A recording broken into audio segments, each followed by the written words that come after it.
Well, hi, my name's Steve Benton, and it's a real privilege for me just to share with you for 10 minutes today some things around prayer. And today I brought you to a special place. I used to work here some years ago, and you can see this amazing house in the background. This used to be my office, and I used to work right up in that tower bit there in the middle. And this is actually a place where they filmed the James Bond Thunderball film in 1965. So it's got some real history and character. I used to love working here, it was brilliant. So we're talking about prayer. Well, a lot of people over the years have said to me, does God still really answer prayers? Why does God answer some prayers and not others? You know, is God interested in my prayers? Do my prayers count? How do I pray effectively? And even, you know, can I interact with God when I'm praying, or is it just a kind of one-way conversation? Well, I want to kind of open up a few of those areas today and explore how God can answer our prayers. He can answer our prayers, He can interact with you, He can show you signs and wonders, and He can do miracles today through prayers. One of the things that I've found over time is that it's not just a one-way conversation. The Lord wants to talk to us and show us things when we pray. In fact, sometimes He may even challenge us. He may even challenge us to take steps of faith in our prayer. So have a think about the things that you're praying for and start thinking about what steps of faith can you take when you pray. Just share a little bit of my story on how God answered my prayer. He answered it with a real miracle. And as I said, this is the place that I used to work.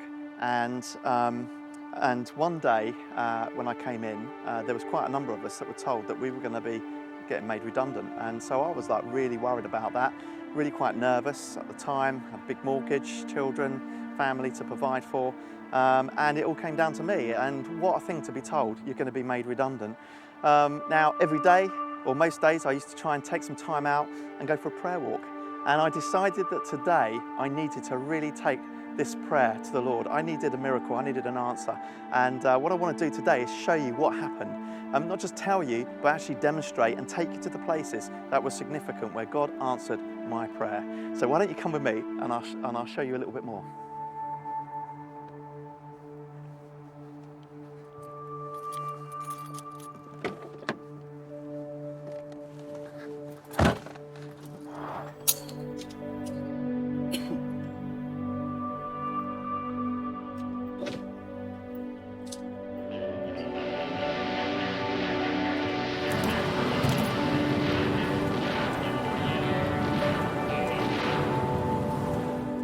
Okay, so look, here we are at the Denham airstrip. This is where I used to come and pray. And on this particular day, I said a prayer and I started to pray and I started to ask God to really answer my prayers with this redundancy. I needed a new job. I needed something to happen. As soon as I started to pray, I felt like God was saying to me, you need to stop praying for yourself and start praying for other people. So I did, and I started praying for this couple that I knew needed an answer to prayer on their finances. As soon as I did, it's like I got this picture in my mind, and I think sometimes God can talk to us like that. And the picture was this. I felt God say to me, I want you to go and tell your friends they're never going to run out of finance. And as a sign of this, Steve, by the time you need to fill your car up with fuel, I will provide you a new job. And that was my kind of thing that I got from the Lord. And so I told my friends this, and I took a step of faith, and I told some people what I believe God has said to me on my prayer.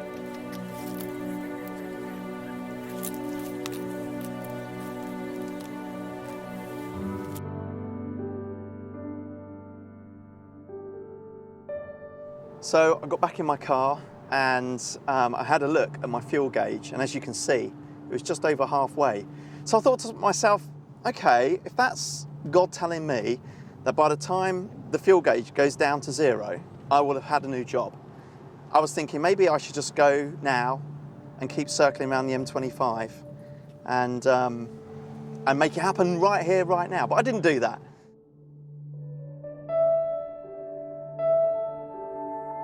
So why don't we just for a minute maybe just look at the Bible and see some characters in the Bible and how they interacted with God when they prayed. Well, the first one that comes to mind is David.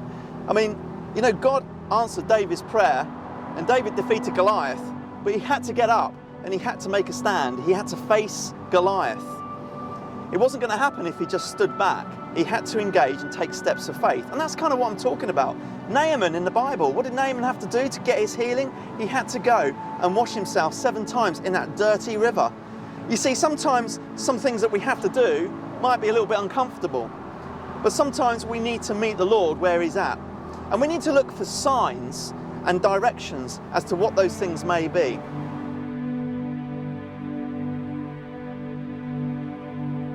One of my favourite stories is Joshua. You know, if Joshua and the Israelites were going to take the promised land, and that was their prayer, that was their ask, well, there were some things they had to do. They had to march around Jericho. Remember, 7 days? You know, there was a call to action. And sometimes that's what we can have. That's what we need to take sometimes when we pray.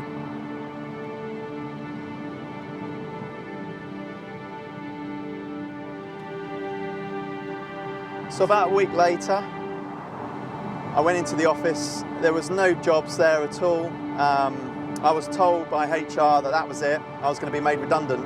Final decision, my fuel gauge was pretty much on empty, and I knew that on the way home I would have to go in and fill up with fuel. And that's exactly what I did, and I was really sad because I thought maybe I hadn't heard from God. Now I look a real idiot because I've told people, and there's me having faith, and in the natural, it just didn't seem like anything was going to happen. But I didn't give up.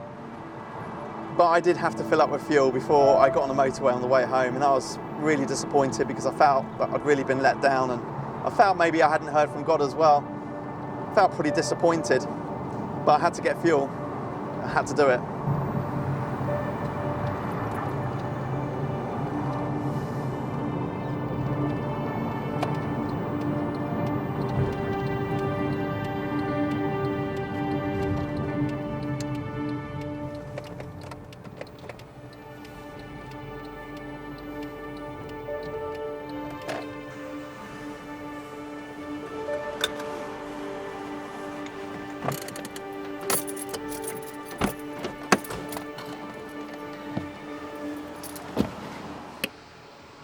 So this is the petrol station I came to. I was pretty disappointed that I had to fill up with fuel and I hadn't had any answer to my prayer about a new job.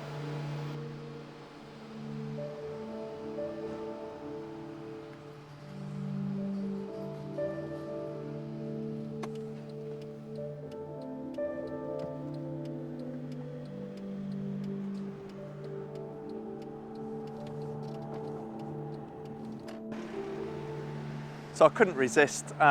We just spotted an XR4i. Do you remember those, Sierra XR4is? So anybody watching this that's into their cars will appreciate, in its day, that was a great car. Anyway, well, I drove home. I was just about to go to the door. I pulled my phone out and saw on my phone that I'd had an email, a message from a guy called Peder Yolanda. And Peder was a big VP guy out in the US, worked in the same company as me. And he had sent me a message saying, could I give him a call? And that call turned out to be a job position for me. That was so amazing. Can you believe that? That was incredible. I had an answer to prayer. That through that guy, I then worked a few more years at that company. It was incredible. But I was slightly disappointed. Why? Because I was believing that I would have got that call, that message, before I filled up with fuel. So what I did then is I pulled out my receipt to have a look at what time I filled up with fuel, and then I compared it with the time that Peter had sent me a message. And have a look. It's incredible. I got it just a few minutes before I was about to fill up with fuel. It was amazing. I told everybody that I'd mentioned it to before. Great celebrations, great answer to prayer. So to finish with, I just want to say this. Don't ever give up in prayer. Have a think and pray about what you can do to step out in faith in your prayers, and look for the signs that make you wonder. I hope this has been helpful. I keep praying, I keep asking for miracles, and when they happen, it's just incredible. So thanks for listening. Take care and keep praying.